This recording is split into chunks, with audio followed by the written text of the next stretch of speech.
A-level paper 4. Two. We have economics A-level paper 4.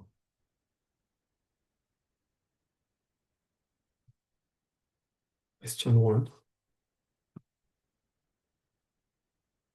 So India specializes in services while China specializes in manufacturing.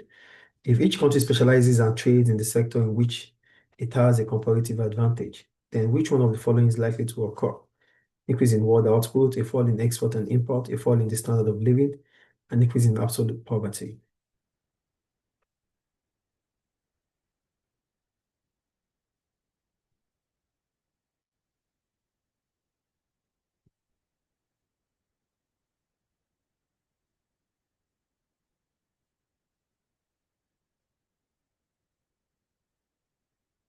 So there's specialization. So if there's specialization, so taking, okay, what is comparative advantage first?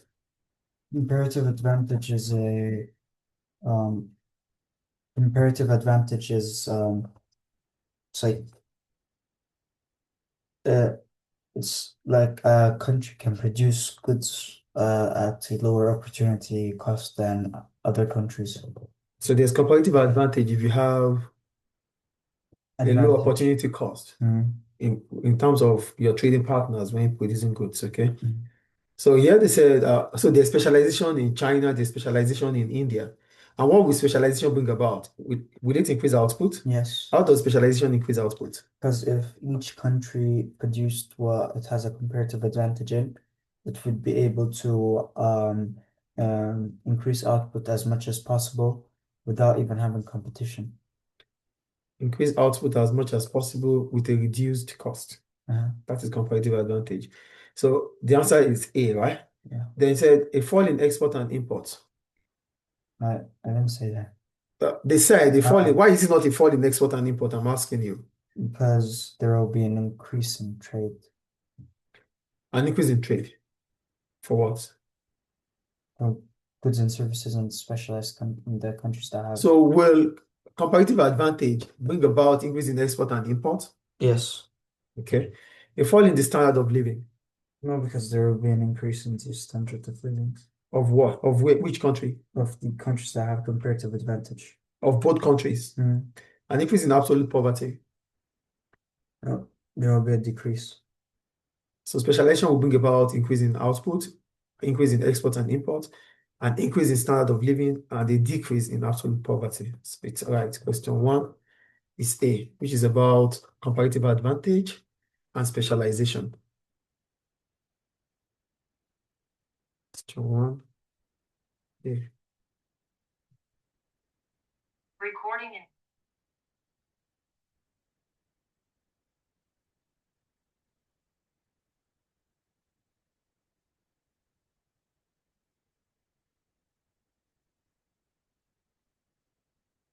So go to question 2.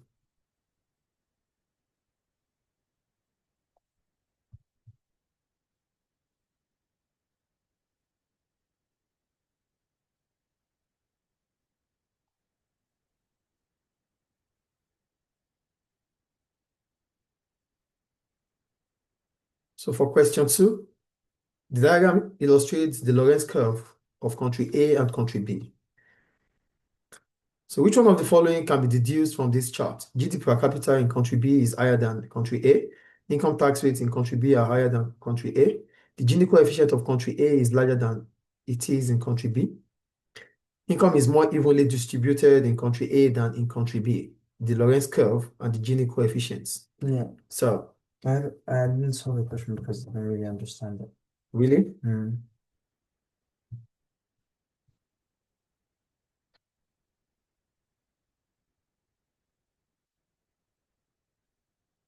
Okay. So when we talk about Lorentz curve, Lorentz curve, okay, sorry. So when we talk about Lorentz curve, it's a way of measuring income and wealth inequality. That's what Lorentz curve does. So for Lorentz curve, it measures income inequality and wealth. That is what Lorentz curve is. And when we talk about the Gini coefficients here, no, now let's check each options anyway. It said GDP per capita in country B is higher than in country A. The Lorentz curve does not talk about GDP per capita. It talks about income inequality. Mm. So it talked about income and wealth inequality. That's wealth distribution within the country. So it's not about A. Income tax rate, it's not talking about tax rate here.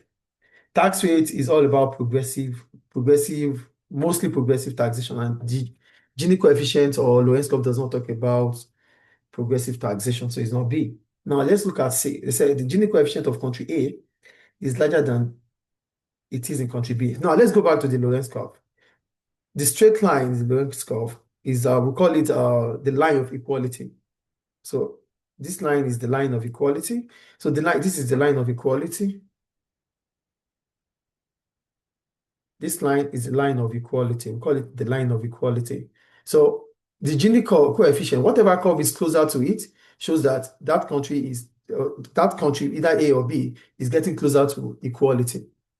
So here, based on what we have here, the third option says the Gini coefficient. Okay. It said the Gini coefficient of country A is larger than it is in country B.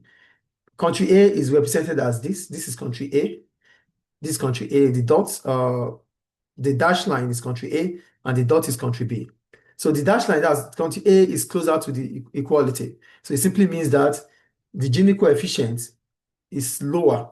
That means the Gini coefficient of country A is lower than that of country B because it's closer to equality. So that brings about more income equality than inequality. That is what that's saying there. So I wrote it here anyway. So yeah, the Gini coefficient of country A is lower because it is closer to the line of equality. It is closer to the line of equality. It's lower. But country B is larger because it's far away from the line of equality. So that's the difference between country A and country B. Country A is closer to the line of equality. Country B is far away from line of equality. So that means option C is not right. Then D, income is more evenly distributed in country A than in country B, yes. Because country A is closer to The the line of Lorentz curve, equality. the equality line of equality. So yeah, a rise in Gini coefficient shows a rise in inequality. Country B has a rise in income inequality, and that is inequality. But country A, because it's closer, it simply means income is more evenly distributed compared to country B. So that is about Lorentz curve. Is it clear?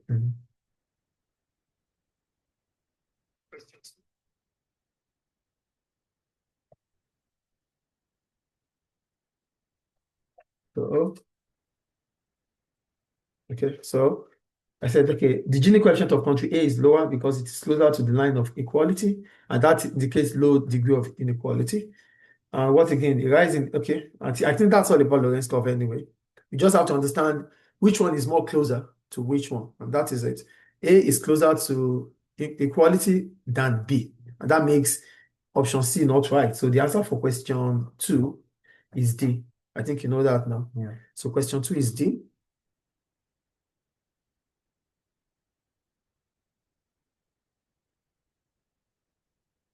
So question 2 is D, which is about Lorentz curve and Gini coefficients. Go to question 3.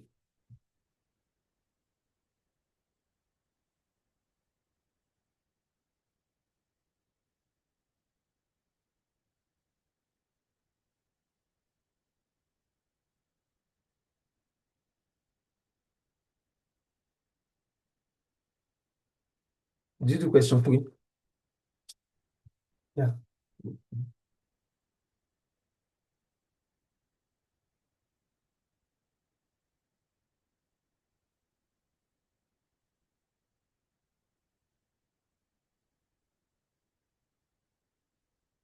So for question 3, they said, according to the Global Competitiveness Index, Finland's international competitiveness rank fell 6 places between 2015 and 2018. Which one of the following measures is most likely to increase Finland's international competitiveness? A reduction in spending on infrastructure, stricter regulation of labor market, improvement in education and training, more restrictions on free trade.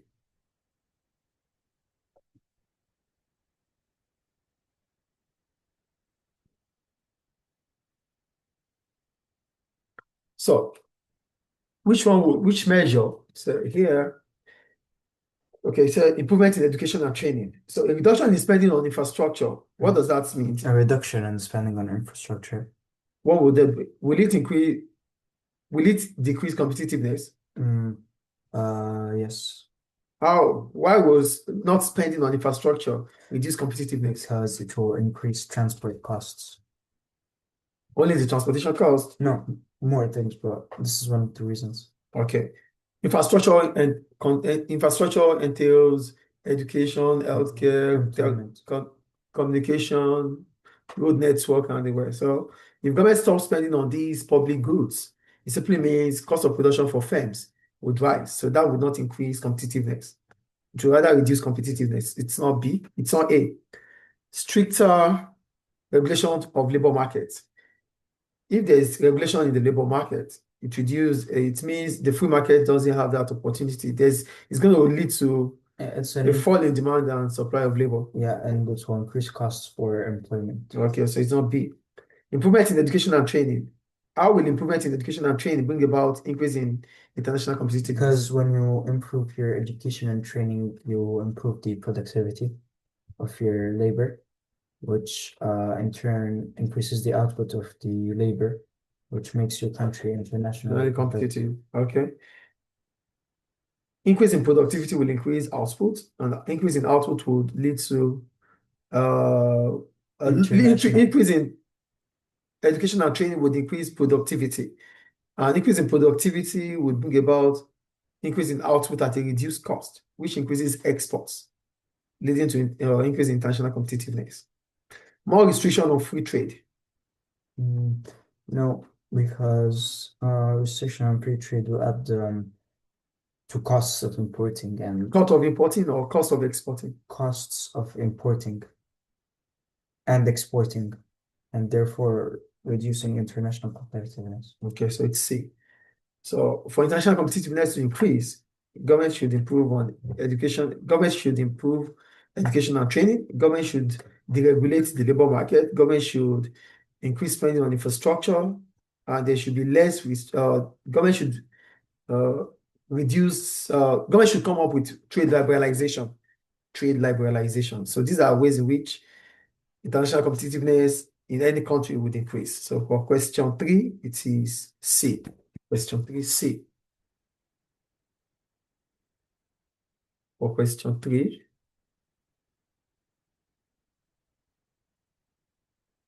so for question 3, it's C. Question 3 is C. So go to question 4.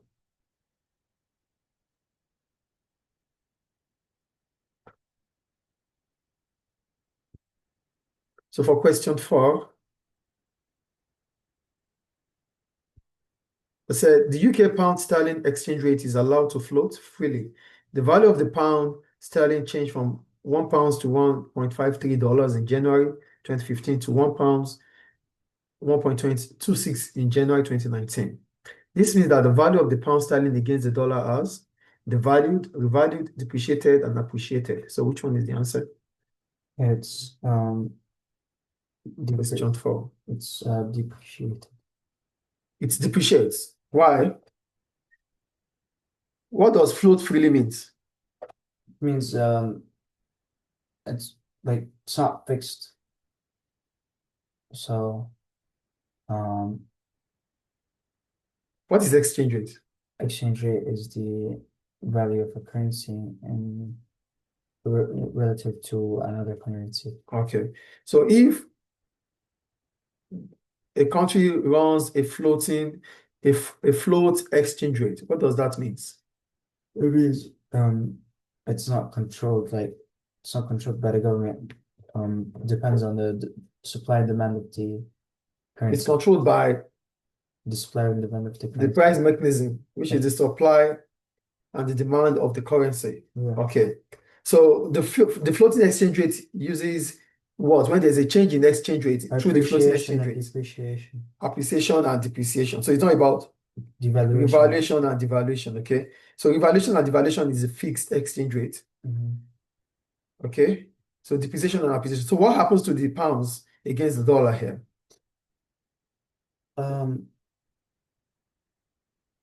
The dollar went from depreciates. So, against the dollar. yeah. from 1.53 to, is that depreciation? The pounds was 1 to 1.53. Yeah, the pounds depreciated against the dollar. So that's depreciation for question 4. It is C for question 4.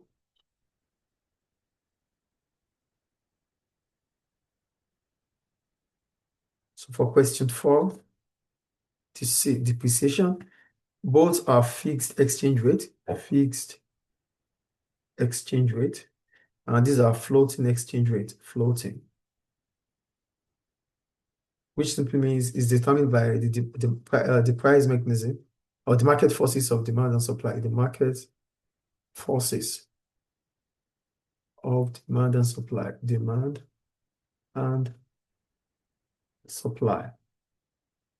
So it is demand for and the supply of that determines the exchange rate when it comes to the floating system. The floating system is about the price mechanism, but the fixed exchange rate is done by the central bank of the country in collaboration with the government of the day. So that's about that.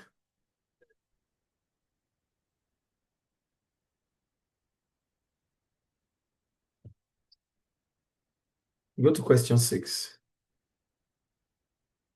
We forgot 5. Oh, question 5, sorry, yeah.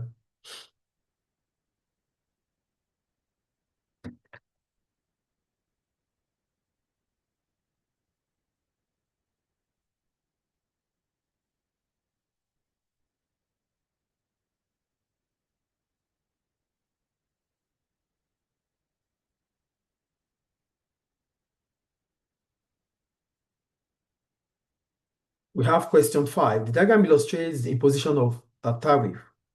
And there's domestic supply, the world supply plus tariff, and world supply with domestic demand. They said, which one of the following statement is true? Government tax revenue is area BEDC. Net welfare laws areas are AC, Q2, Q1, and DF, Q2, Q1, Q2. Producer surplus has decreased by the area P1, P2, EF. Consumer surplus has increased by the area P1, P2, BA. So what did you choose? So you said what? The answer is what? A. So why is it A? Because Government tax revenue is area BEDC. So area BEDC is government tax revenue because the price is at P2. Okay. yeah, and also Sweden, world supply and plus tariff and world supply. So difference is the tariff, which is government revenue. So government revenue is around BECD. Okay, great. Now tell me, why is it not net welfare loss? Because net welfare loss areas is A, B, C, and D, E, F. A, B, C, and D, E, F. Welfare loss is A, B, C, D, E, F. Explain that. This is the welfare loss. Welfare loss, welfare loss. So tell me how welfare loss is A, B, C, D, E, F. Because there's a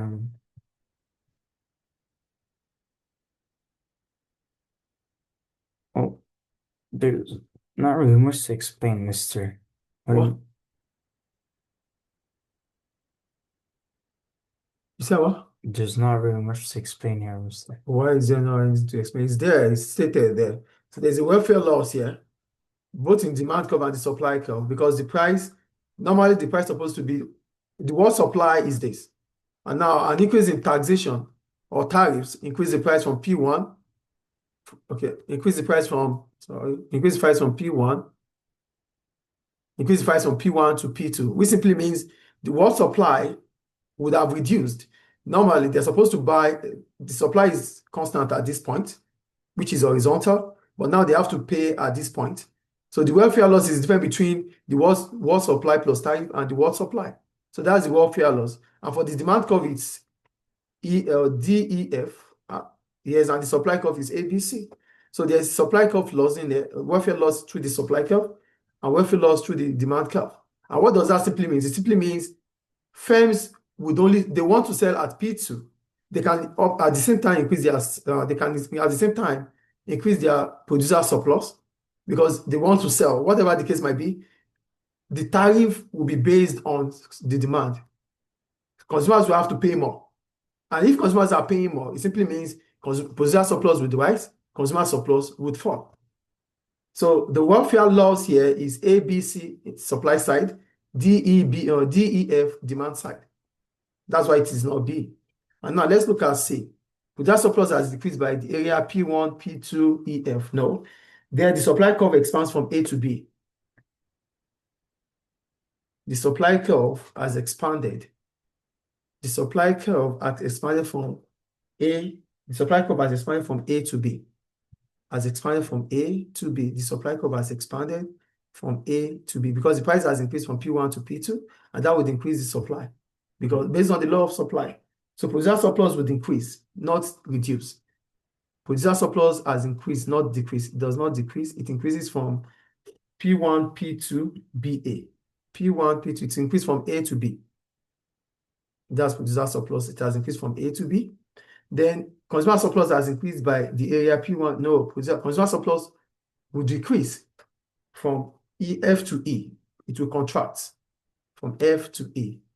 Please come and look at what I'm showing you here, please.